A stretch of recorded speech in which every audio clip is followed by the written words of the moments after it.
You are the company officer from the last scenario. You have managed to get the fire out and get back to the station without your senior firefighter throwing your newbie out of the cab while on the way back. But you know it's not over yet.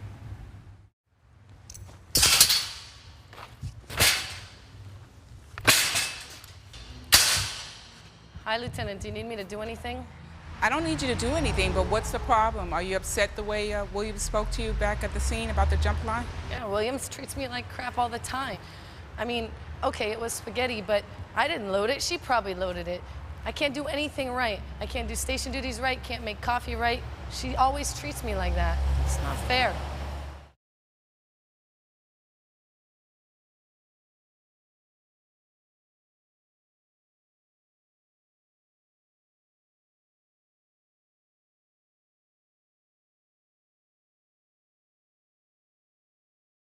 All right, so we've got an unhappy firefighter. I think we have an unhappy firehouse. I think there's something wrong here.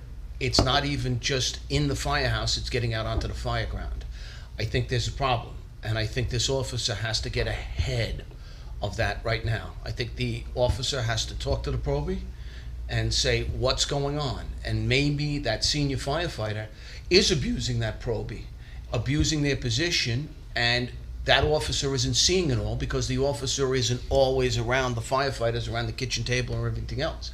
I think the officer has to talk to the Probie, then has to sit down with the senior firefighter, get both their sides of the story, and then has to bring the group together and have a meeting and come to some kind of resolution here, because this is not going to work. We are going to have a continuing problem if these two people cannot get along, do not get along, and it's not going to work, and that company is going to be swirling the toilets very shortly on that shift because they're not performing as a team.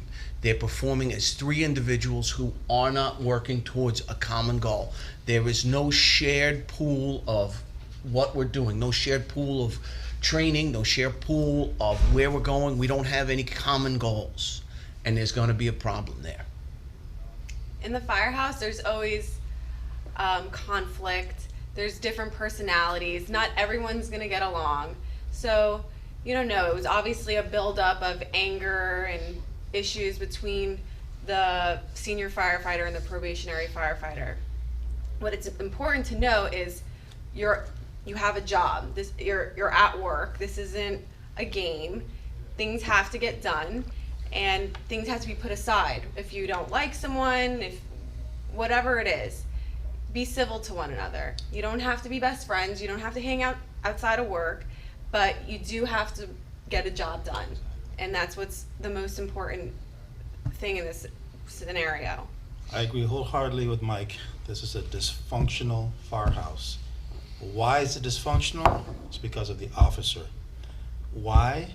Because he hasn't given them the vision. He hasn't given them the game plan. They have to work as a team, TEAM, together. Everyone achieves more. He is the one that's got to bring that cohesiveness, that each one needs to build up one another, help each other, strive to meet that goal, that vision that we have ourselves, have the big picture. They're looking at themselves as individuals. They're not looking at themselves as being self-sacrificing, helping each other to build that so they can be the best of the best. So when the bell runs out, they're efficient. They're ready to work as a team for the betterment of the public, and at the same time, the morale of each other to build so that they're happy. Guarantee you, they're not happy going to the firehouse in the morning. Well, I think we identified prior to that the senior firefighter was like way out of line. Oh, yeah. But just kind of throwing it out there, do we think that maybe the probationary firefighter might be a little too sensitive? Well, I wouldn't call it too sensitive, but there's some opportunities here for the company officers, some great opportunities. Number one, I think the first thing you do is you deal with the emotion of the firefighter. This is one of your troops, and they're obviously, right or wrong, they're frustrated emotionally. Sit down with the troop, try to diffuse the emotion, try to say, look, I've been where you are. I've had senior members on my case before. We all have. I mean, right? We could sit here for 20 hours and talk about the senior firefighters who chewed us out for this or for that or the other thing. So, identify with the feelings, identify with the emotions. You have a couple opportunities. How can I, as a company officer, help you do better? What training aren't we giving you to where you can't pull a line? And just so you know, I am going to be speaking to the senior firefighter. I wouldn't betray any confidences, but I would let the probationary officer know that we're going to be dealing with this as a team. The second thing is it's an opportunity for you, maybe not at that moment, but I think you want to talk to the probationary firefighter about accepting responsibility for her own role in the situation.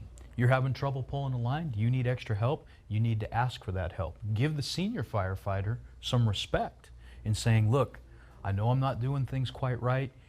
I appreciate the job you do. I appreciate the time you have on the job. I need you to mentor me, and try to get the senior firefighter on board with being part of that solution. You capture that senior firefighter's experience and heart, they're going to be a champion for that junior firefighter. If the veteran views the junior firefighter as just a little smart aleck or somebody who's always going to go sniveling to the captain, we know how that's going to go.